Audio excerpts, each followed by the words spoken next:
Good morning बच्चों। तो हम हाईवे इंजीनियरिंग में एक बार पुनः आपका स्वागत करते हैं।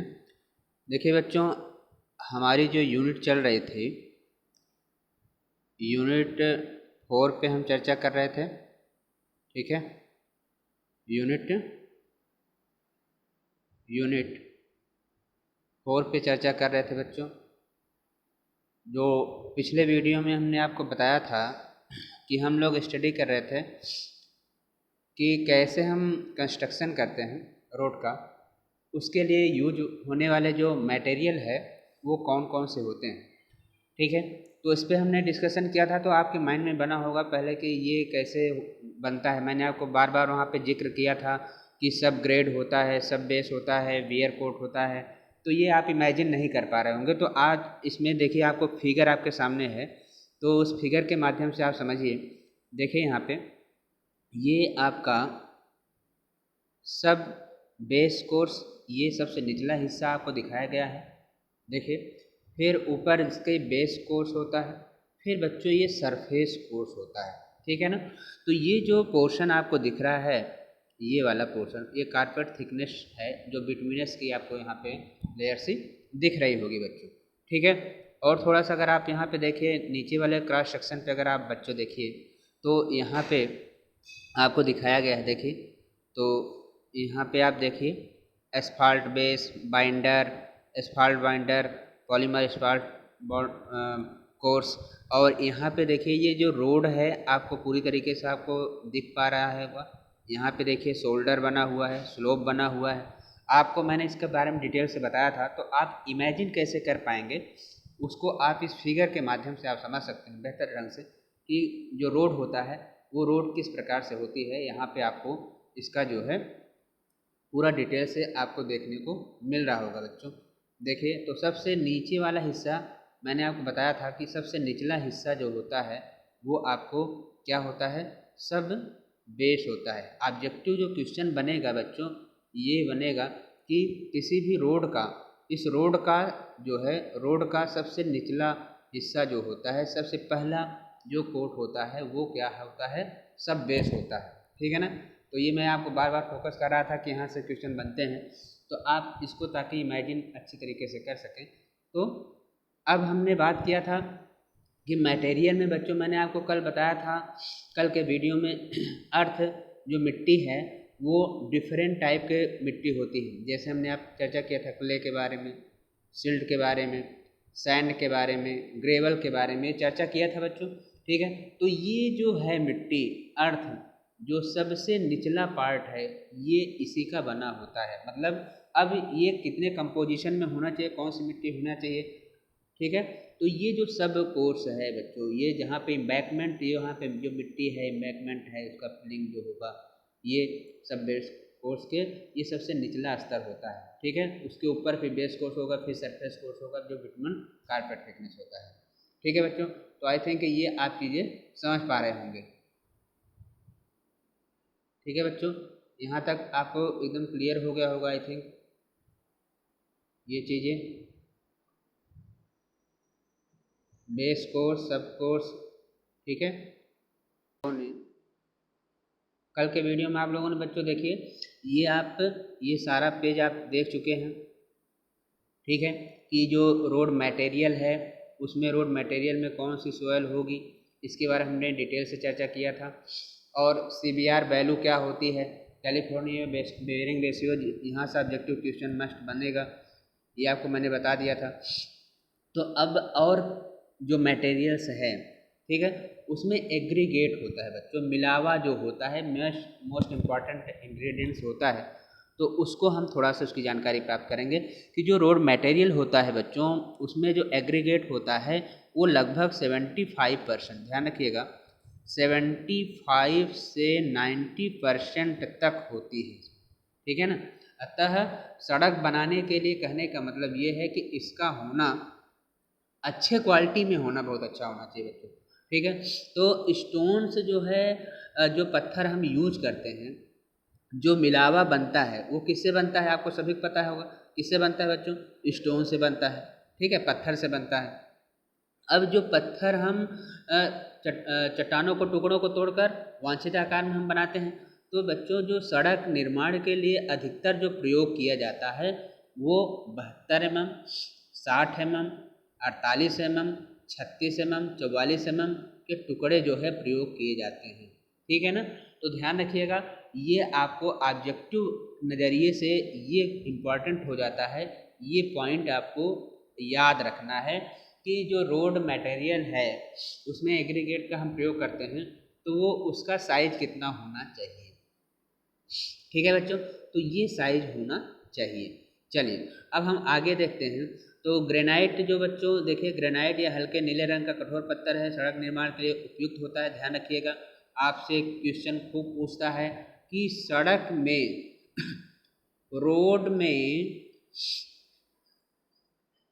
में एग्रीगेट जो प्रयोग किया जाएगा, जो पत्थर प्रयोग किया जाएगा, जो स्टोन प्रयोग किया जाएगा वो कौन सा होगा? तो आपका ऑप्शन क्या होगा? ग्रेनाइट होगा। ग्रेनाइट होगा। अधिकतर ये पूछा जाता है बच्चों, ग्रेनाइट, बेसाल्ट, ठीक है, बेसाल्ट, ये जनरली खूब पूछा जाता है। तो ये आपके ध्यान में रखिएगा, ग्रेनाइट पत्थर, बलुआ पत्थर, और ये जनरली जो है रोड में स्टोन के रूप में प्रयोग किए जाते हैं। ठीक है बच्चों, क्लियर हो गया। तो ये बलुआ पत्थर आपको, और ये बेसाल्ट, ये बेसाल्ट है। ठीक है, आपसे पूछेगा रोड मटेरियल में,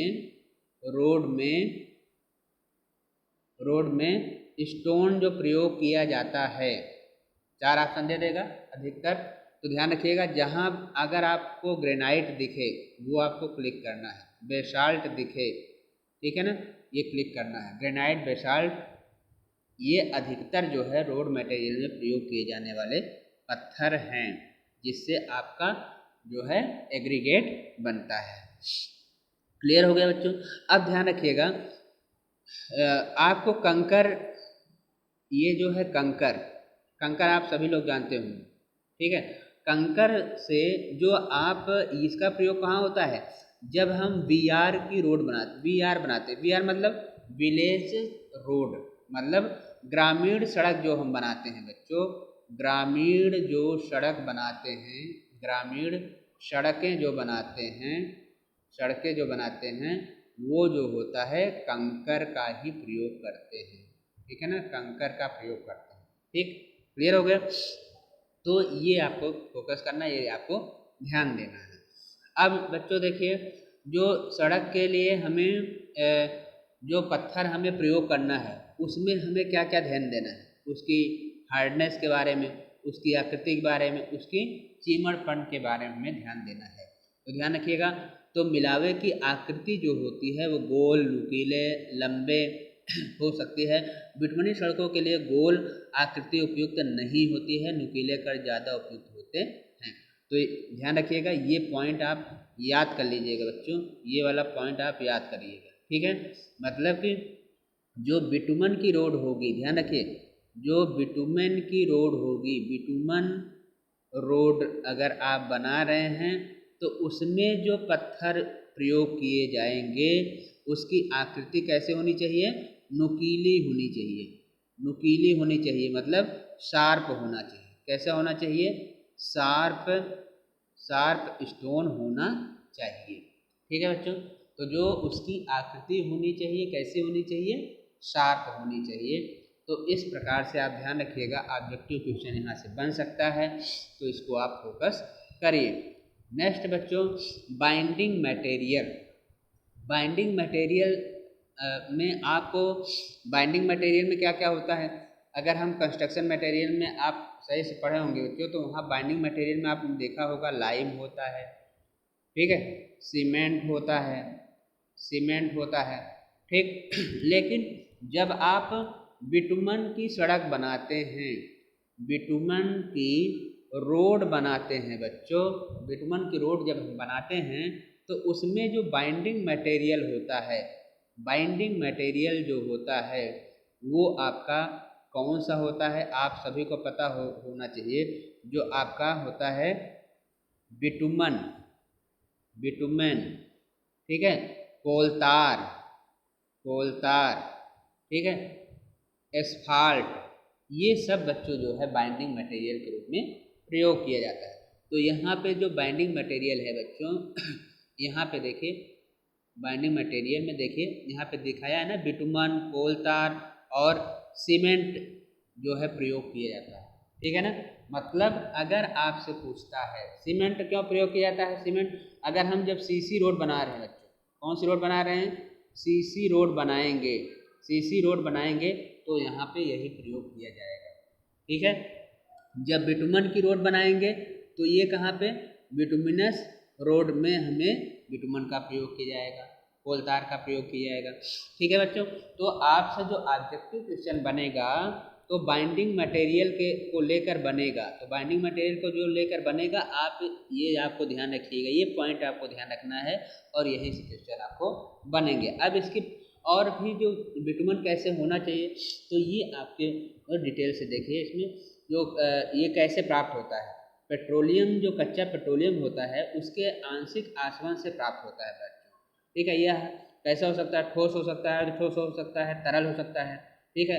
गर्म करने पर बिटुमन क्या हो जाता है, हीट करने पे अगर हम हीट करें तो वो क्या हो जाएगा, थिन हो जाएगा, पतला हो जाता है, ठीक है बच्चों, क्या हो जाता है, पतला हो जाता है। ताप परिवर्तन में जो है अधिक जो है प्रभाव नहीं पड़ता है, ध्यान रखिएगा। पानी के कारण जो है बिटुमन की सतह पपड़ी पर उसमें जो है नहीं पड़ना चाहिए, ठीक है। बिटुमन की ग्रेड जो है, ध्यान रखिएगा, बिटुमन की ग्रेड उसकी भेदन या गाढ़ापन से प्रदर्शित किया जाता है। बिटुमन का जो भेद है ये इसके विस्कोसिटी से और उसके भेदने की क्षमता से, गाढ़ापन से प्रदर्शित किया जा सकता है, ठीक है बच्चों। तो ये ध्यान रखिएगा, जैसे बिटुमन का ग्रेड 30, 40, 60, 70, 80 से 100, 100 से 120 है, तो उसको में प्रयोग लाने के लिए ध्यान रखिएगा कि जो है ये 30/40 ये क्या दिखाता है बच्चों, ये दिखाता है कि उसकी जो है क्या ग्रेड है और उसकी वेधन क्षमता क्या है, ठीक है। देखिए यहाँ पे आपको दिखा रहा हूँ, ये पॉइंट आप याद कर लीजिएगा, ऑब्जेक्टिव के नज़रिए से ये क्वेश्चन पूछता है।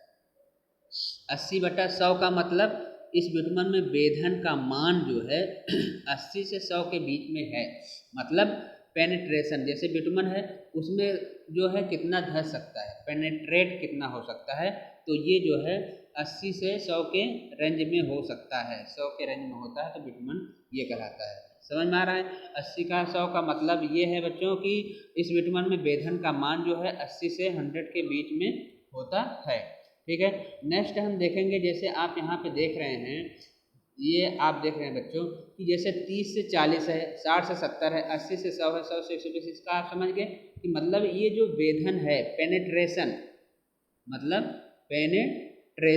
पेनेट्रेशन की वैल्यू पूछ रहा है बच्चों, ठीक है। पेनेट्रेशन की वैल्यू बता रहा है कि ये इतने ग्रेड का है, इसकी जो है कि वेधन की शक्ति इतनी है, ठीक है।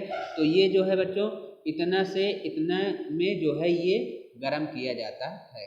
ग्राउटिंग के लिए अगर आप यूज कर रहे हैं तो इतना डिग्री सेंटीग्रेड पे गर्म करेंगे, इसके लिए इतने पे करेंगे, सील कोड बनाना है तो इतना डिग्री सेंटीग्रेड पे गर्म करेंगे, इसके लिए इतना डिग्री प्रयोग करेंगे, ठीक है बच्चों, ठीक है। तो ये जो है बिटुमन से रिलेटेड आपको क्वेश्चन था बच्चों। और कोल तार भी कैसा है, ये भी कोयले के आसवन से बनता है, ध्यान रखिए, कोल तार किससे बनता है, कोयले के आसवन से प्राप्त होता है, ठीक है। इसमें जो है देखिए इसके ग्रेड से प्रदर्शित किया, RT1, RT2, RT3, RT4, RT5, ठीक है। तो ये ग्रेड के हिसाब से प्रयोग किया जाता है, जैसे इसका उपयोग बहुत अधिक ठंडे क्षेत्रों में प्रयोग किया जाता है, ठीक है। इस RT1 का, RT2 का उपयोग सामान्य भारतीय मौसम की परिस्थितियों में प्रसारण के लिए प्रयोग किया जाता है, इसका उपयोग परतों के लिए करते हैं, इसका बेस कोर्स में किया जाता है, इसका उपयोग अब जो है ग्राउटिंग के लिए किया जाता है RT5 का, ठीक है बच्चों। तो ये ध्यान रखिएगा, यहाँ ये सारे पॉइंट आप ध्यान रखिएगा, कौन सा RT1 जो है, RT1 है, T2 है, RT3 है, RT4, RT5 है, तो ये जो है कहाँ पे यूज किए जा सकते हैं, इसका प्रयोग कहाँ होता है, तो ये इस पे ऑब्जेक्टिव क्वेश्चन बन सकते हैं, ठीक है बच्चों। नेक्स्ट वीडियो हम इसके आगे चर्चा करेंगे बच्चों, तब तक आप जितने भी पॉइंट मैंने आपको बताया है, PDF आपके पास पहुँच चुका है, उसको आप अच्छे ढंग से स्टडी करते रहिए ताकि आप अच्छे ढंग से ऑब्जेक्टिव क्वेश्चन को क्लिक कर सकें वहाँ पर, ठीक है बच्चों। आज का वीडियो हम यहीं पे एंड करेंगे, धन्यवाद।